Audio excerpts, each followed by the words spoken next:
Call the meeting of the Select Board to order at 6:30. The first order of business is the minutes. I understand that there were a couple of corrections that were brought to Shane's attention. I hadn't heard from anybody else, so I'm assuming that everyone else is okay with it. I did ask her to make one correction to it that I didn't get a chance to email you guys on, and that's where we talked about the various suggestions I had for how we should operate. I wanted the minutes to reflect that the board apparently was in agreement with that way of operating. How did that differ from what we're going to go through with the procedures today? In other words, if we sign our rules of procedure... Well, let's do that when we get to it, okay? So... Yeah, we'll talk. No, I'm just saying, I'm not sure I want to put that in the minutes if that wasn't... Well, it was agreed to by the board members, because I turned in each instance and asked if the nodding heads meant we were okay with it, and the majority of the board was okay with it. So. Okay, so given that we have no other corrections to offer on the minutes, may I have a motion to accept the minutes of the March 6th organizational meeting as corrected? So moved. Got a motion, second? Got a second? Any further discussion? All in favor, please say aye. Aye. Opposed? Abstentions? Motion carries. We should note that Todd's not here. We should note that Todd's not here. Okay. Next item of business is road business. We have the road foreman's report. In Todd's absence, I'll read that for the record over here. I would say that in addition, I did have a conversation with Chris Williams, the road commissioner, earlier today, and Chris actually said that he wanted to be complimentary of what Todd and the crew were doing this time around. They've done a good job starting to cut down some dead trees in the town right of way that would have been a liability if they came down on their own, and they will be beginning to get to some brush cutting, which is another one of the things that Chris thought needed to be done. He said most of the roads are posted. There are some loggers who are not abiding by the posting, but it's really difficult to find out exactly what's happening, because it is okay for them to be on the roads when they're still frozen. And the issue is whether anybody's going to catch anyone if they're using the roads when they're not supposed to be. Well, for example, Gary, this morning when I was coming down, here came a huge logging truck down South Wardsboro Road. Mm-hmm. I would assume that it had to go on the muddy part. I would assume so too. I hope that it was so frozen by the time you were coming down, but if not, if you can catch the name of it, then we can get to DMV and at least ask them to talk to them about it. Okay, so here's the road foreman's report. 1. Roads. The roads are getting rough now because of thawing and freezing all the time.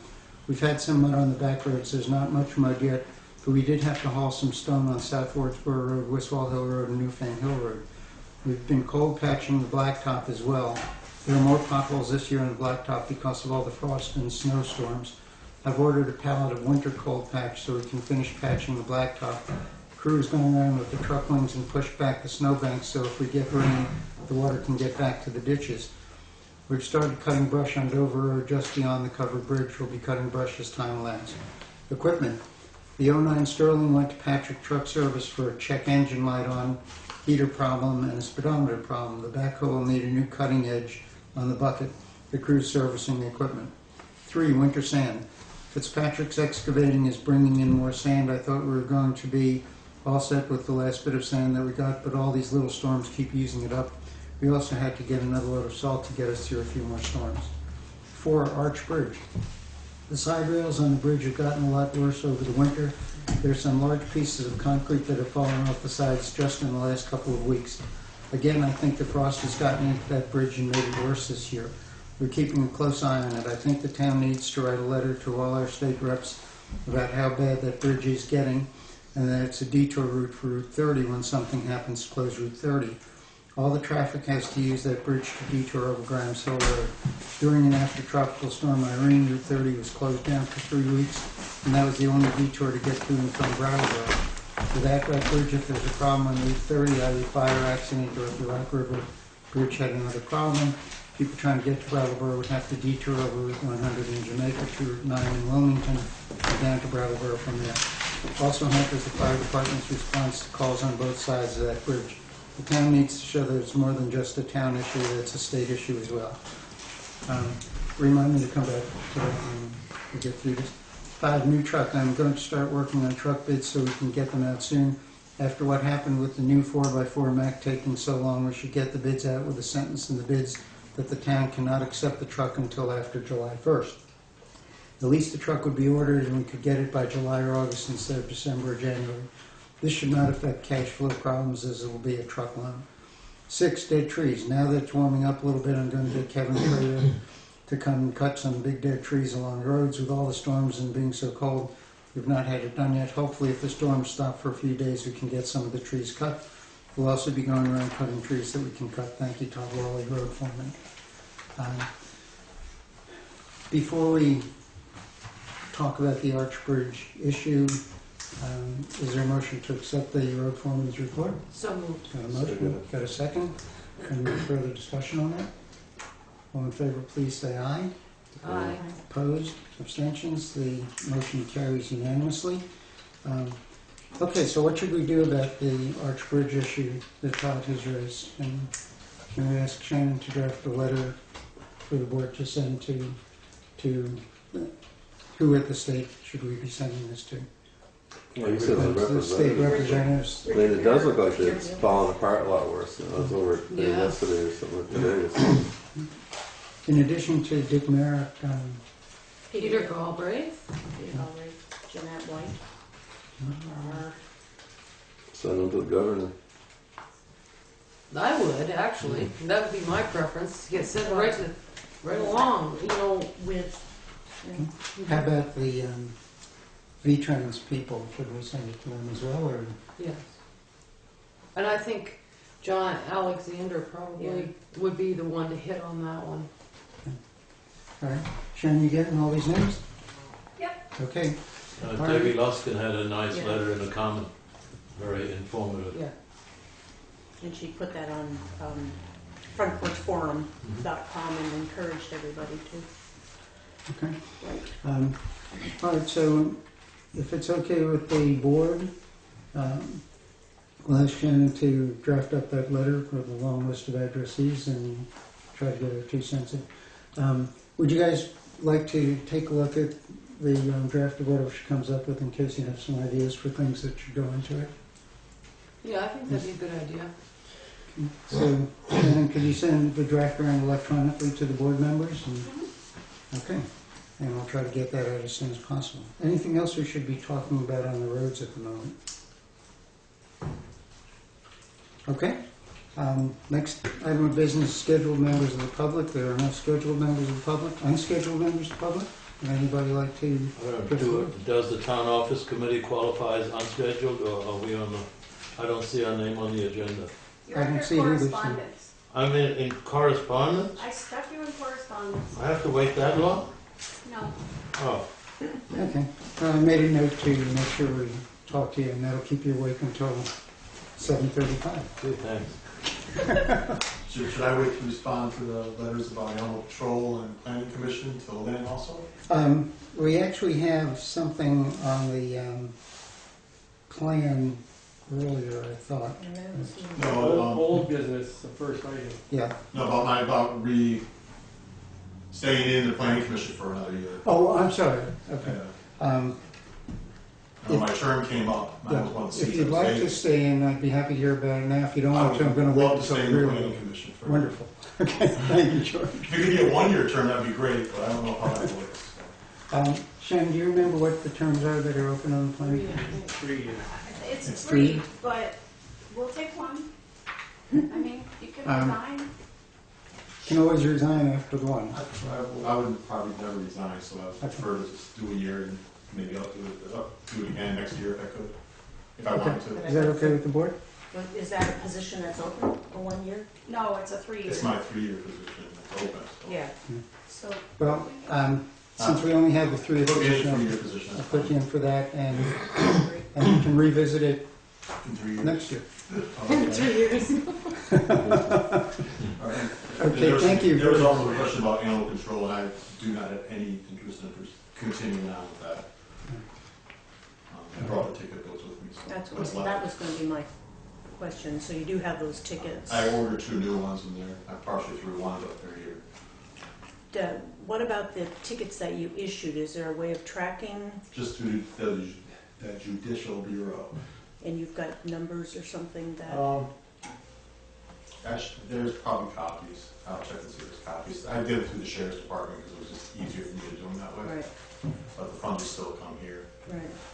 So. Do you know how many you issued?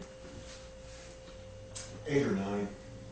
Yeah, I know 2 of them didn't get done, but other than that, the other ones all went through fine. Can you explain to everybody else here what these tickets What you are? guys are talking about.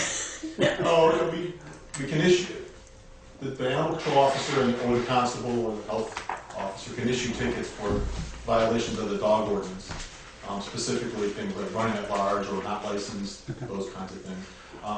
And after the town clerk finishes their list of calling everybody who's left, I'll take over. I took over from there, and I pursued them and seen several phone calls. And at some point, I started knocking on the door and just issued tickets. I don't know how many did get paid or didn't get paid. That I have no idea. Once it's issued, it's issued. I know none went to court. So either they're going to end up with a suspended license or they paid it. That's my assumption. So you're saying, George, about 8 or 9 of those were issued? At least, yeah. So does that mean everybody else licensed their dog? I only had had 7 people on my list that were not. we had still some at the end after as many attempts. I think there were 7 in the town out of almost 400 Almost that were 500. licensed, according to the list. And of those 7, probably, well, I think that's after the tickets. I know at least one of them did register after that. I don't know if the other ones did. Okay. And I think they're like $100 fine, right? No, it's gradual. The waiver goes from 15, then to 30, then to 45. It works its way up each time you write a ticket. So it's the waiver fee. And there's a fee if they decide to go to court and fight. It's $10 more each time. So, but no legal. So Gloria, as town clerk, are you comfortable with the way the licensing thing is going at the moment? Yeah, I'd like people to come and license their dogs. Like we just finished 100 and April 1st is coming up fast. So we have almost 400 dogs. That still leaves a lot of dogs to be tagged in a couple of weeks. Okay.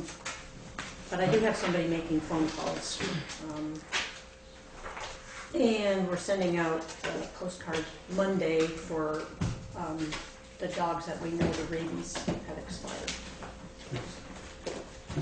Good, thank you. Thank you, George.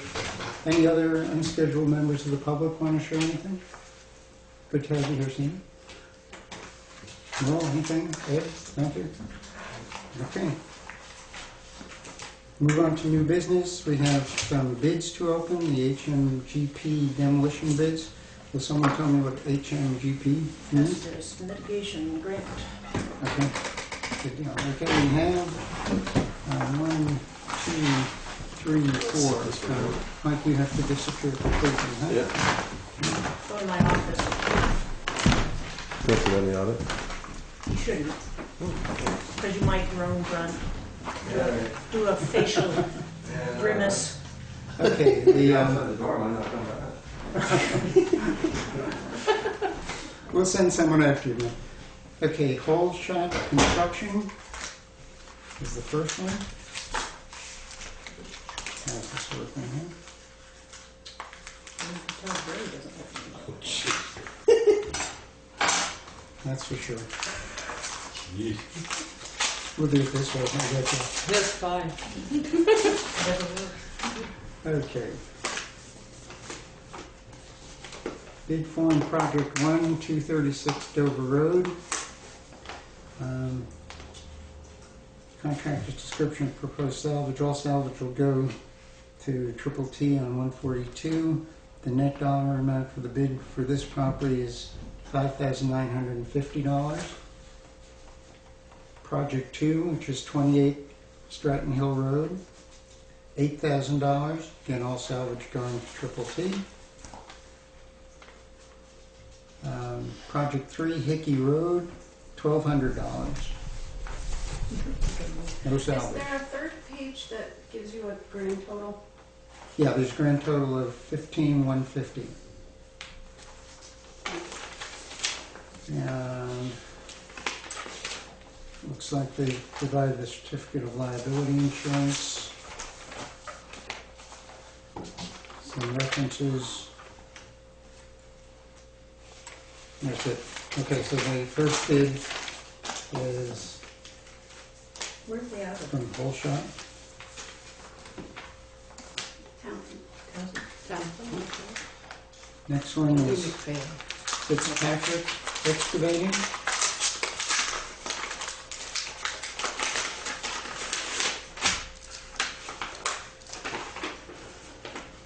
Project 1 is $7,500. Project 2, $8,500. Project 3, $2,000. Total $18,000.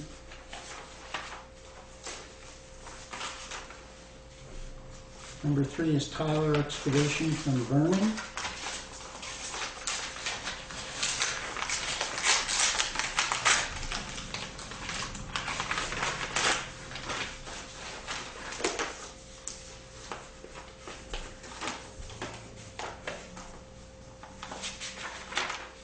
Project 1, $76.77. Project 2, $16,943. Project 3, $48.41. Grand total $29,461. Because it's gotta come from far away. The last one is A.S. Clark, Newfane.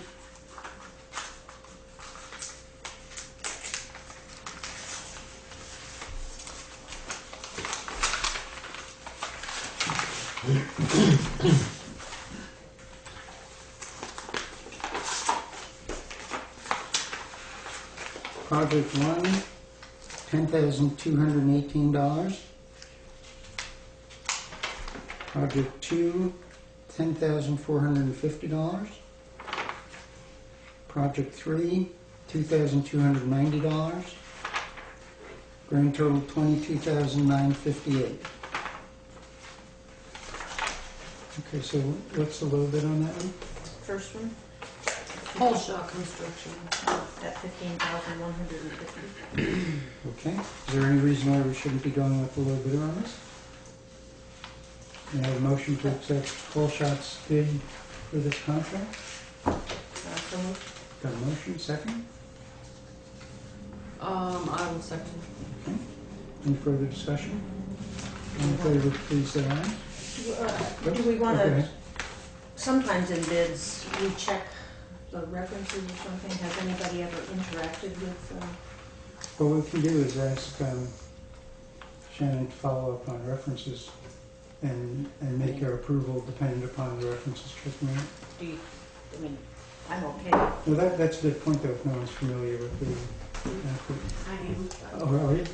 What about it?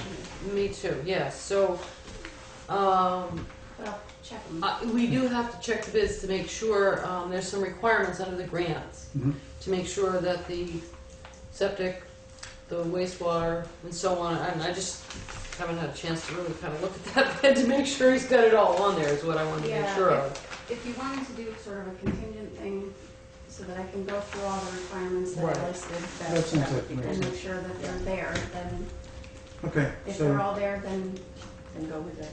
and if Okay. not, I'll come back to the board. so then the motion really is that we'll accept the low bid depending upon whether it meets all the If it meets all the requirements. requirements, absolutely. Okay, everyone's okay with that? Yeah, and we've gotta keep moving on this, right? Because the 90 days are ticking, so. Yeah, Can you check with the state and they're okay with the small business now? no, I've checked with them and they're okay to let us in the stream before June. Oh, okay. Which is Okay. wonderful.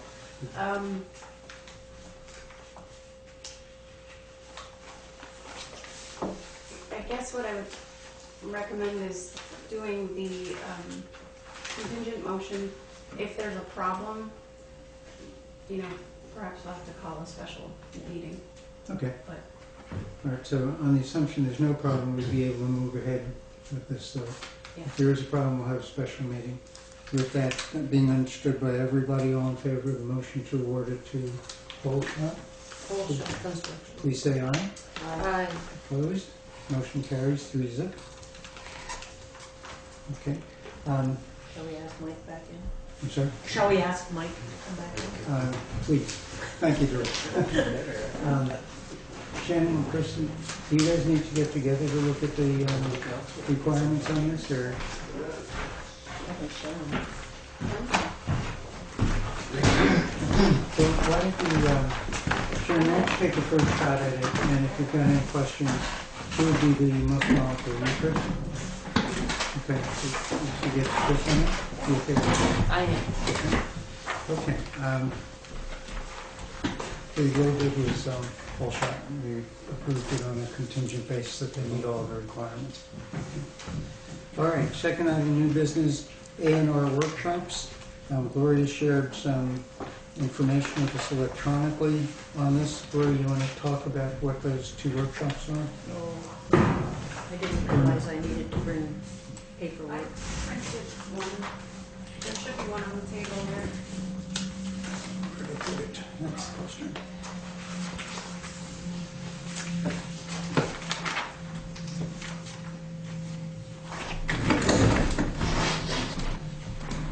I think with the umbrella aspect of this is that the Agency of Natural Resources has been working with towns and trying to make sure that we know when we have, fairly soon, there's going to be a new law in place so that the impervious surfaces that are pushing nitrogen into the southeastern Vermont watershed, Newfane will have to do its part in reducing that. So some of these workshops are trying to show what the Agency of Natural Resources is doing.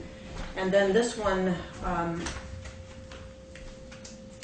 specifically has to do when governments cooperate, state government, municipal day, and it's got anything in this day of workshops of planning for prosperity, tools that you can use, flood resilience, living with the river when a major development or energy project comes to your town, managing roads, best practices to maintain infrastructure, protect water quality, enhance safety. There just seems to be something for kind of every aspect of the town in this. Deb Markowitz, who used to be the Secretary of State, is now the Secretary of the Agency of Natural Resources. So she would organize really great workshops. So I'm wondering if there are other members of the Select Board and Planning Commission and who might be interested in attending.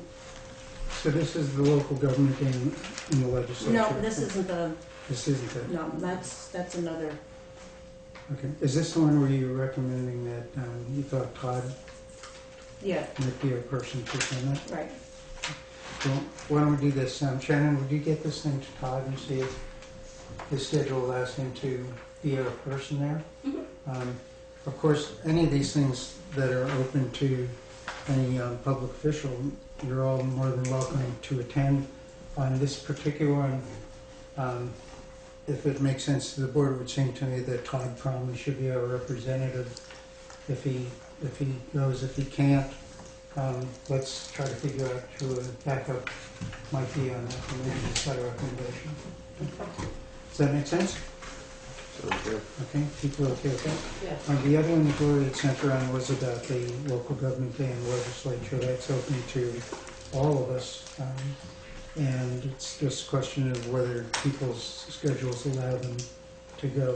On that one, I think there is no representative role. The town's not going to be asked to commit on Right. anything like that. So whoever would like to go has that option to go. Do we have money in budget to cover that kind of thing, or do people go as volunteers? How's that? Yeah, there's a professional development budget. Yeah. I think we'd be okay. Okay, so anybody who might be interested in that, why don't you express your interest to Shannon? She can work with you to get the applications in and make sure that the money's available to cover it. Okay. Was there anything else on those two that we need to talk about? My brain hasn't sifted back down to that. I've been thinking about too many other things today. Okay, well, if something else occurs to you, we'll Yeah. come back to it. Possibly I can just put the dates and make it very concrete instead of a big email, and Okay, then that way we would know what we're dealing with. okay, sounds good. Reported discussions with the treasurer. Shannon and I met with Maureen, and I think we had an absolutely wonderful discussion with her. She seems to be more than willing to provide whatever information we think would be helpful to us. We did share with her the select board's suggestions about the value of a narrative report. You all have that in front of you. I'd like to, before we do that, the rest of the discussion basically was that Maureen will provide the financial reports to us for our second meeting of each month, because by the second meeting she's got all the statements and the bills and the reconciliations and all the rest of it done. We would then look at that if we had any questions. We have two paths to follow. One is if we need something very quickly, we would simply have Shannon sit down with Maureen to take care of that. If there are questions where we'd like to discuss something with Maureen, she would make herself available for the following meeting for us. Does that make sense so far? Yes. Okay. On this report, when I looked at it, it did exactly what Shannon, Maureen, and I were talking about. I wanted to know what you guys thought, though, if this is helpful or if there's something else we should be asking for. You'll notice that there's one point in there where she's basically dropping something in our laps, which is, I've not heard of any large construction invoices coming in. Please let me know if any are coming up. That's right. And what we said was that the objective would be try to keep the communications going in both directions so that the town as a whole benefits from some cooperation between the board and the treasurer. And she seems to be fine on that. I did promise her that when she comes to the meeting, we would honor the schedule and not make her sit around for 2 hours. Right, Yeah. absolutely. Okay? No, that's I good. have one question though on this, is she able to give us what she expects to come in for the taxes? I know taxes have been coming in a little bit, and, as of March 18th, that was what's in the kitty, and then by, we've got to have almost all that go out. So I'm just wondering, do we think we get a quarter, or almost a quarter, every quarter of that money coming in, so that by the 15th we anticipate, with the exception of the delinquent taxes, what kind of a pot? I agree with you, but this last sentence, my assumption is we'll have to borrow another line of credit after June 30th, so it'd be helpful to know on the April 15th run of taxes, you know, what's our expectations coming in, what really comes in by May or end of April, Yeah. so we're not into a scramble. And how much of a line of credit we'd be looking at. Right. Yeah. I mean, I Yes. think this was, you know, Very great. nice. I Yeah. like this, yeah. So, Shannon, can you check that with Maureen then for the next report, if she can give us some idea of what she expects to be coming in and maybe a projection of how much of a line of credit we'd be looking at? Okay, does that make sense? Yes. Okay, I have a question. yes, sir. On the line of credit, shouldn't we have a standing line of credit of $150,000 rather than each year or each time having to go and beg and borrow from the bank? I think, Go ahead, Lynn. well, I think they would only lend knowing what the need is, not just for us to, I don't know. It may be worthwhile, so you don't have to every quarter, every other month go to a bank and try to borrow money. You have an open line of credit, Right. which you use and pay and then pay back, and it's there. Right. That way you don't have to wait a couple weeks or a week if they're ready. Yeah. That's not a bad idea. Does that make sense? If it, Okay. We'll look- If they do it, they may not do it. With Shannon, can you check with Maureen then to see what she thinks about an Yeah, open line of credit, or have you already talked to her about it? we've talked with the bank about it, but they really do like to know what you're doing.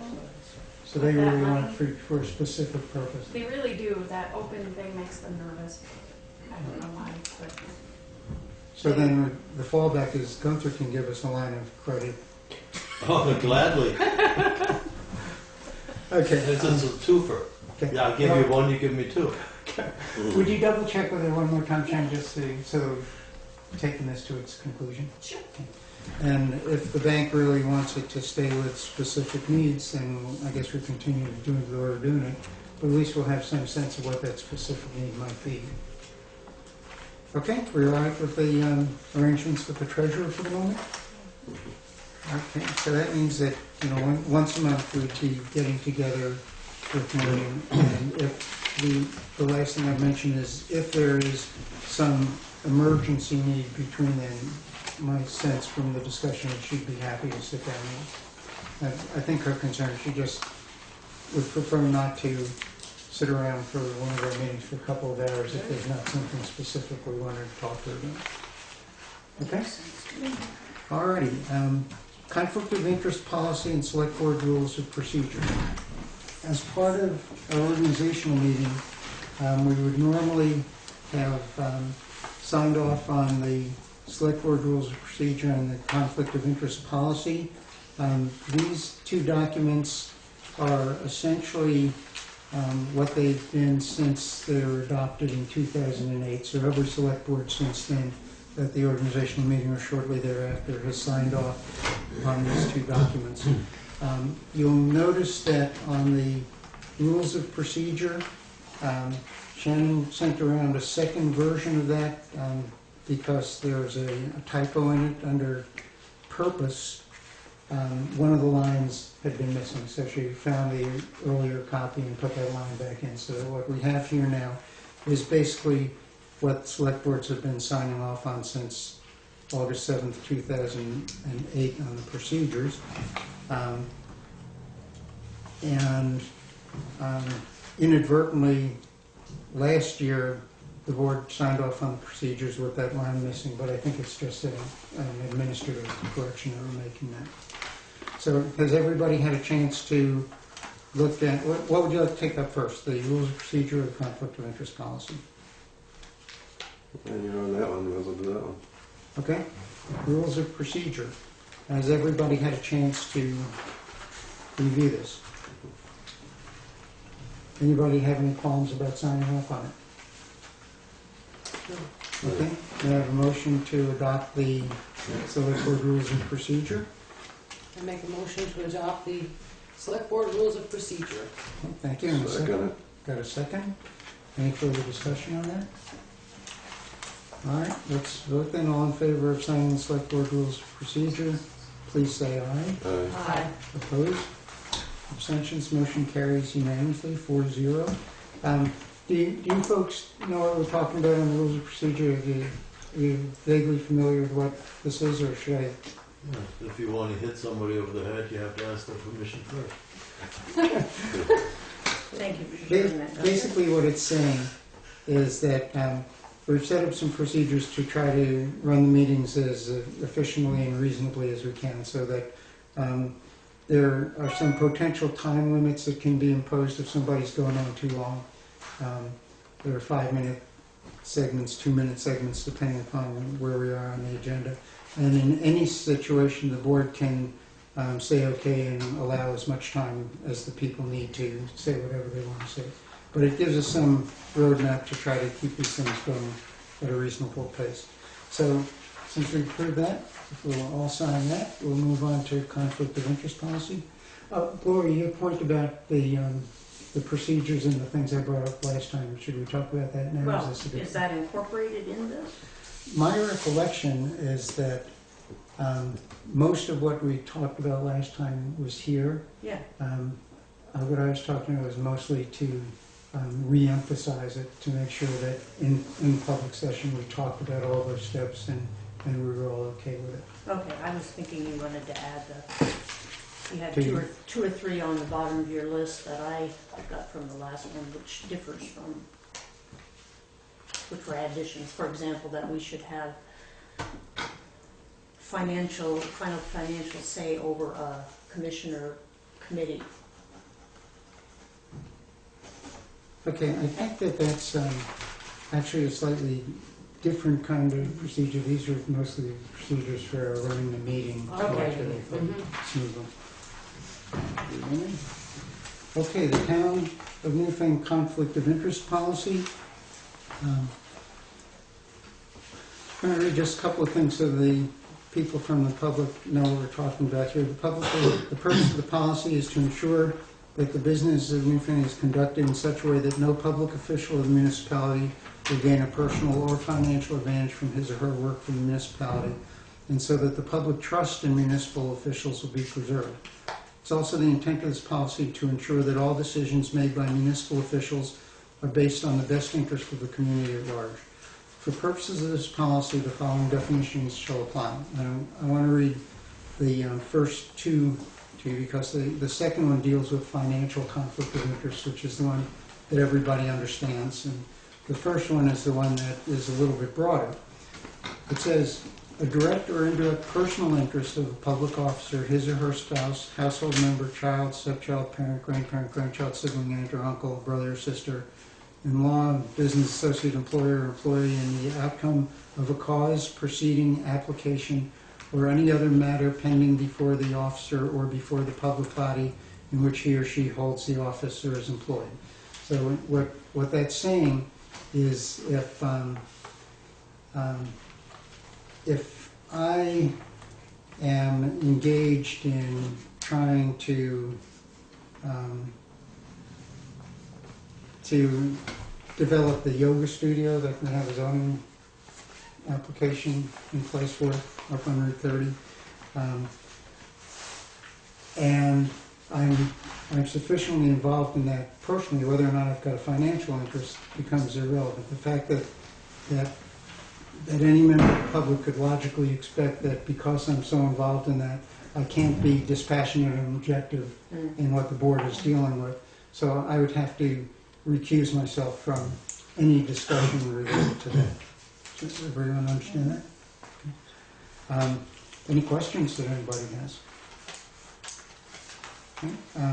As I say, this one also has been signed off by each select board since 2008. If I remember Shannon's memo, it may have been a little earlier than the procedures thing. Was this in the earlier one or the later one? Both brought up at the same time, but for whatever reason, the conflict of interest policy kept getting tabled until August. Okay. So I think one was June and one was August. Okay. They were both 2008. Okay. So everybody's had a chance to read this. Anybody have any questions about it? May I have a motion to adopt the conflict of interest policy as presented? So Yes, ma'am. I have a question, and I don't know if this would go in this particular page, but I run across a conflict, I feel that there's a conflict of, like say for next year for election times. If, for an example, town clerk is being opposed, there has got to be a different way to have the ballots being handled. To me, the election this year did not appear to be fair. It was,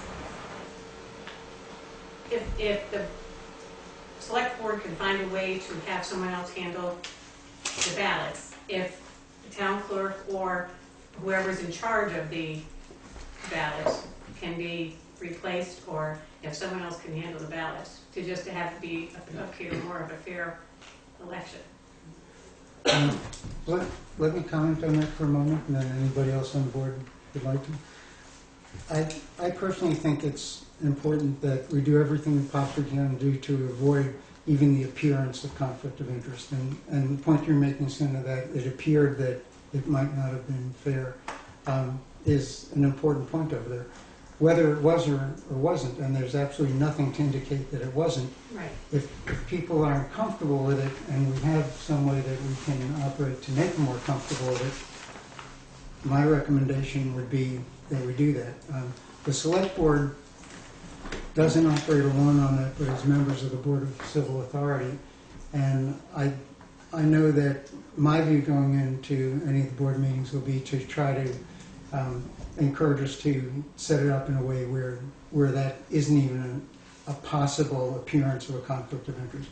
So, like, if we use this past election as the example, Gloria's a candidate on the ballot. My recommendation on the BCA would be, let's have 2 other BCA members do everything that Gloria might have done on that, so that nobody can say anything about someone who's on the ballot having an unfair advantage in any way at all. And I reiterate, there's absolutely no indication that there was anything that happened. But again, just that appearance is what I would be pushing for. Anybody have anything to add to that? Do you feel comfortable talking about that? Oh, Giving the absolutely, example? absolutely. The Board of Civil Authority has no authority in elections, period. Are you sure? I am. I had Kathy DeWolf come down and present. The presiding officer is the town clerk. Just to, kind of broaden that, because I did ask Sina, who really came in and expressed the same thing. I said, how could one do that?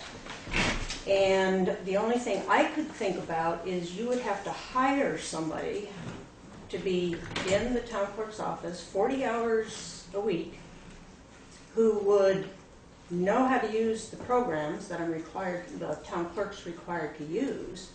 And so from February, it would actually even have to be before that, because the presiding officer makes up the ballots, they get checked. But from February 10th, you would have had to have somebody in there 40 hours a week, because we had people coming in 8 o'clock in the morning, coming in at 6 at night to do that. Mhm. So I You're tend talking to... about the absentee ballot? Absentee ballots, absolutely. And the state statutes basically say that... I don't agree. Would you like to... Yes, we find- should, because my read of the state statute says that the BCA, the Board of Civil Authority, actually would create the setup for how the elections would play out. I think that's the function of the BCA. Well, I'd like to have you just come in and give the statutes. Okay, let's do that. Shannon, would you check with the LCT and find out what the BCA's role is in relation to the town clerk's Yeah. role? Having said that, there's something that I would want to add to it, and that's that my view is that we shouldn't be jailhouse lawyers on either side of this issue. If there's the potential appearance of a conflict, and there's anything at all we can do to avoid that, Right. we ought to do that. So Right. I know in an election a couple of years ago, Gloria had appointed Doris as the presiding officer because we were in the Because I select couldn't, board. right. So if, let's just say, for instance, that there's no law that says that Gloria can't appoint Doris to do this if she's on the ballot in some other way other than select board. My view would be that we ought to push as hard as we possibly can to do that. On the point about someone being in the office 40 hours a week, there are a couple of things we can do. The envelopes for the absentee ballots can be aggregated unopened, for example, until a couple of BCA members can be there. Then when they're opened, there's no question about what was done. My wife was... No, we did not open envelopes until right at. Right, okay, but I'm saying whenever they get open. My wife was a election judge back in Maryland a couple of times, and they had a system there where all the election judges had to look in that ballot box before the election started and sign a paper saying that's an empty box. And then they had to look at it again after all the ballots were taken out and say, that's an empty box. Okay. In a small town like Newfane, you wouldn't think that we need that much formality, but it certainly wouldn't hurt any perceptions if we had a few members of the Board of Civil Authority say, this went really cleanly. And if it means we have to work out some sort of system where we ask the town clerk to aggregate the stuff and once a week maybe. But when you're aggregating, I'm still touching. The town clerk would still be handling who's going to go and get it out of the mailbox. Yeah. Because I'd still be handling it. Who's going to be there for people to come in and ask, or for telephone calls to ask for. So somebody would have to be there 40 hours a week. That, you know, put that all in your... Well, we're not saying that the town clerk wouldn't function. We're talking about the process of the ballot procedure, I think. Am I correct? What do you mean by the ballot procedure? I think that's where Gloria's point is a little broader. She's saying, you know, if the absentee voting is open from this day to that day, envelopes can come in, or people can come into the office any hour of any of those days for it. And I guess my view would be that we probably will never be able to come up with a system that's absolutely foolproof, that nobody could ever point to and say, you should have done something else. I also think it's probably not likely that we'll get someone to volunteer to sit here 40 hours a week for that stuff. But we can establish something and make it very transparent to the public that, yeah, the town clerk is the person who's here the 40 hours a week and envelopes are going to come in. Once a week, these two members of the BCA are going to sit down with her and see what's come in so far. We'll have a record of that. Two other members of the BCA will be there once those envelopes start getting open. We won't be crossing every T and dotting every I, but at least we'll be demonstrating that we're trying to do something to avoid any appearance of a problem. And I really would like everybody in the audience and out there to understand that the town clerk takes an oath of office, and that oath of office says that you won't do anything that's against the law. So ultimately what I feel here is that we have this incredible appearance, and you're questioning the truthfulness of, you know, it happens to be me, but I'm saying any, because we had other town clerks who also were presiding officers, and they were being opposed. See, I think I look at it a little bit differently, and that's that whatever we can do to add some perceived layer of objectivity to it is a protection to you as well. Certainly. The example, you know, taking the oath, and I accept implicitly that you're a person of honor and we're all people of honor. We really intend to live by those oaths. But Richard Nixon took that oath too, and any number of politicians throughout our history. Richard Nixon. I'm sorry, I should use a different guy. Yeah. But the point is, people take oaths all the time and don't abide by them. I'm not saying that any of us wouldn't abide by it, but it's the public's perception that I'm trying to focus on. And if Well, I there's guess probably anything one we can thing, do, if you did it like you're saying, just like you're saying, like the Gloria, we wouldn't be having this discussion now. There wouldn't be no question about it. Because you wouldn't have to worry about somebody saying, I did something wrong or something like that. There's somebody else that took the blame for it, you know? Well, that's why You I would have see to it as worry a about somebody protection else for any of thinking that something might have slipped by or whatever, you know? And ultimately, when I could not be presiding officer, I handled all of the absentee ballots, because that's, you just do that. That's an I mean, what assumption, if they that's had part of somebody my like job. Shannon at that point from that February, You'd have her 40 hours a week going back and, well, she's here anyway. So. well, but she also has a significant job. I think that there's a significant role for the BCA, and that Yeah. cannot absolutely be discounted out of this equation. No, and I think. And we will have that information. Yeah. Ed, you had something to say? I was just going to mention about the snowstorm for the school vote, the school budget vote. She was alone a good part of the day, and I had to go up there at 11 o'clock. That's when I went up to vote. Why can't the BCA, two members of the BCA be there along with her to take care of just not her alone, passing out checking the first of all, check the checklist, then handing the ballot, they vote, and then she again checks the checklist again. Well, I went through all the work of going out there. I don't know why But the they, BCA but couldn't nobody do that. else did. What's that? Nobody else did. Period. Well, you told me that you called everybody No, else. I just Told them called, not to. I called Sandra Dowley, because she would throw Well, her you phone told down. me when I voted, you told me that you called up then I think you either emailed them or something, somebody said. That's the same thing, and that's not right. That's against the rules, I would think. I think you're raising a good point. I think that implicit in what we're talking about is the members of the BCA have to exercise their responsibilities. Yeah. Gloria sent an email around the other day asking for us to tell her when we could work at the revote on the Leland and Gray budget. How many people have you heard back from so far? 3? Out of 12 on the BCA. Sometimes the BCA has to live up to its responsibilities in this thing as well. So, but I think it's just something we need to work on so that we try to avoid any appearance. So anything we can do, even if legally we could do this, if that's still going to leave a doubt in the minds of people in town, and there's something we could do to erase that doubt, why not try it? Maybe, there's a possibility that vote, unless everybody on the BCA voted that day, the vote could have been changed different.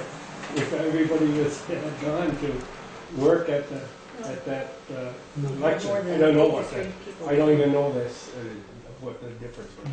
I don't want to take the time on that. I don't know how the BCA has been working recently, but my recollection from years ago is that a lot of members didn't show up even at the BCA meetings. We'd have the select board and one justice of the peace there if we were lucky, And now we Yeah. generally get more justices of the peace and very than few members of the select board. select So board.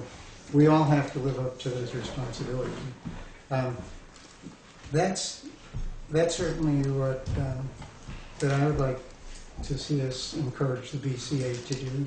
Take whatever steps we can take, and if it means someone's got to be here a few extra hours, and that'll make people in the town comfortable that everything is as pristine as it can be.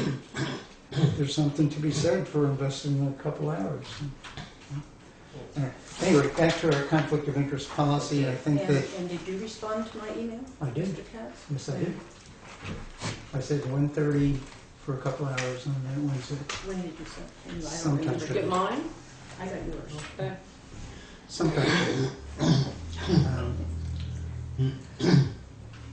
Okay, so on our conflict of interest policy, everyone's ready. There are no further questions, and we have the motion. Do we have the motion to approve that? Do we already do it? We actually did, but it was Gloria and my second, just ahead of Oh, the okay. I questioning. thought that was the other one. Okay. Sorry. Okay, is there any other discussion on this?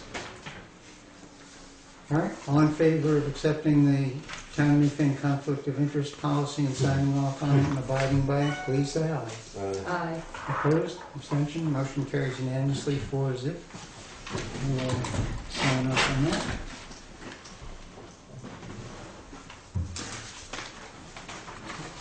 Okay, the next item on the agenda is old business.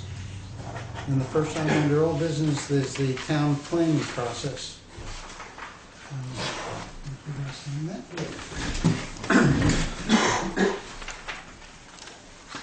Okay, for the members of the public who haven't been on top of this,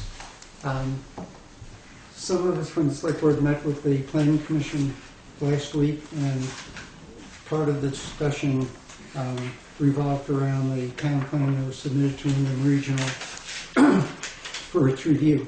It became apparent in that meeting that the version of the town plan that Chris Campany was reviewing, or that Wyndham Regional was reviewing, was not the final version that the select board had adopted and the town clerk had certified.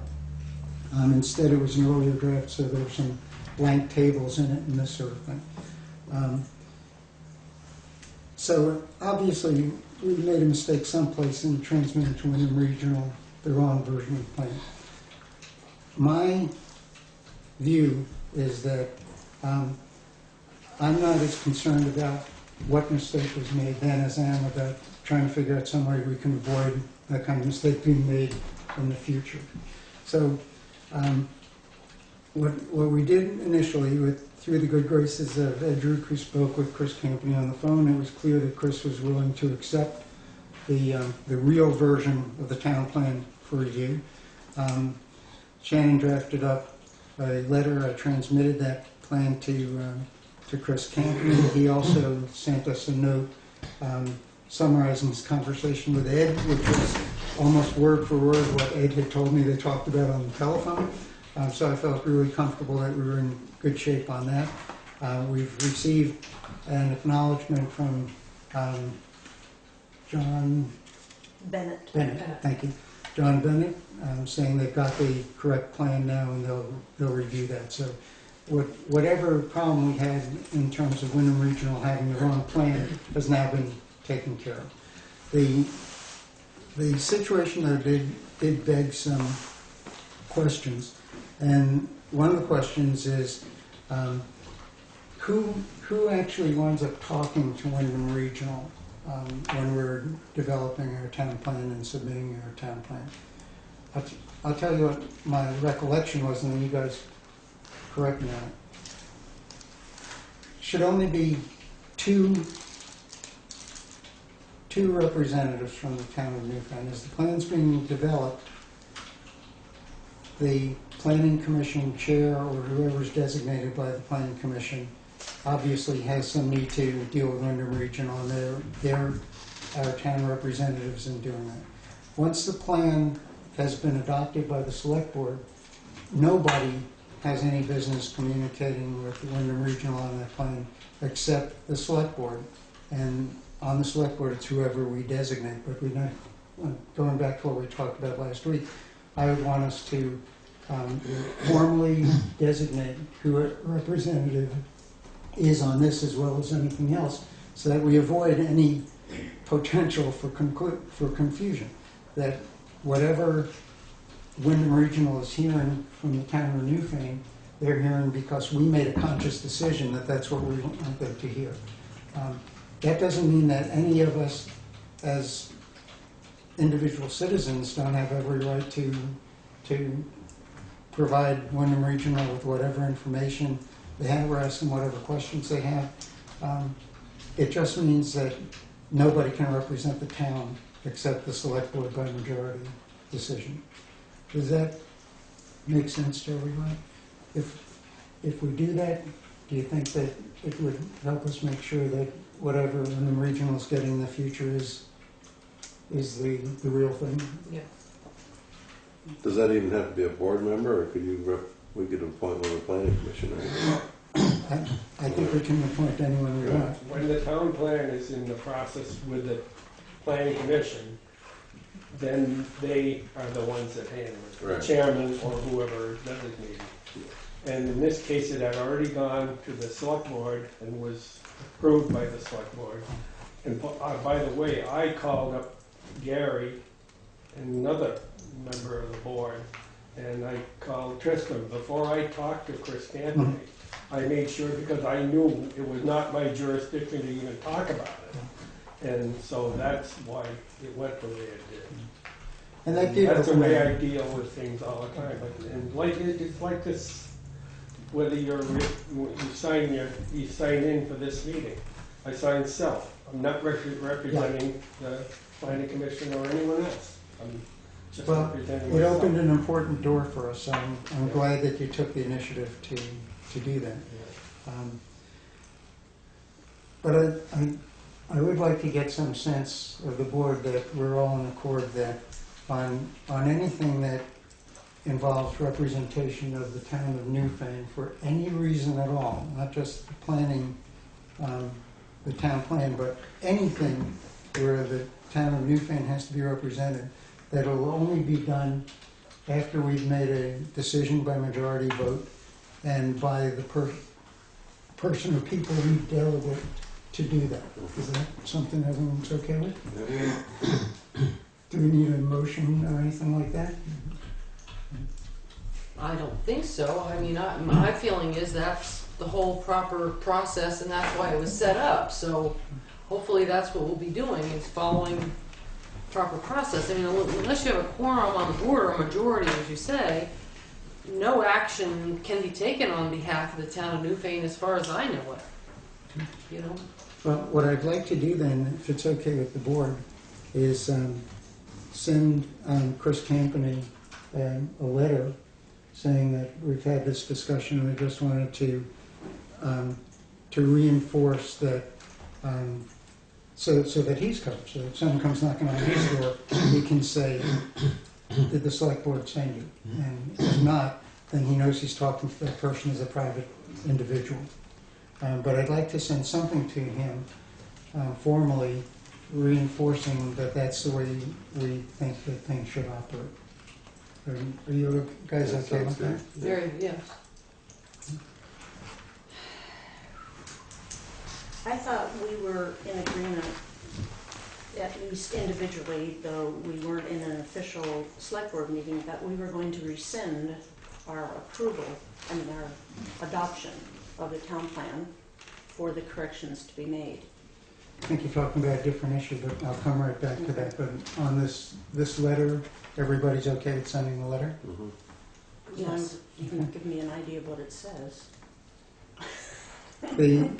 The letter that Chairman will draft for my signature to Chris Campney, saying that the select board discussed some of the confusion surrounding the town plan thing. It made us want to reinforce that we are certain that whatever you're getting from the town reflects the decision of the select board and is presented by the representative of the select board.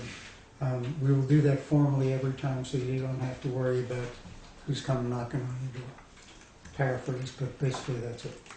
Okay, and then I have another, there's an additional step after the select board adopted the plan, Certification copy. which was a certification. And I sent out what I perceived to be the sequence of events in terms of Chris Campany getting the wrong copy, because that electronic copy had been sent to the town clerk. Yeah, and I read what you sent out. So that's where, the content just got dropped out. But there still are, it's still replete with typographical errors and everything. The concern that I have in that loop is that still the body of the board, of which you're one member, and I am as well, certainly missed the boat. I mean, from the July 21st meeting where the board adopted that plan as a bound copy, okay? And so I'd like to apologize actually both to the Planning Commission as a board member and to the Wyndham Regional that I myself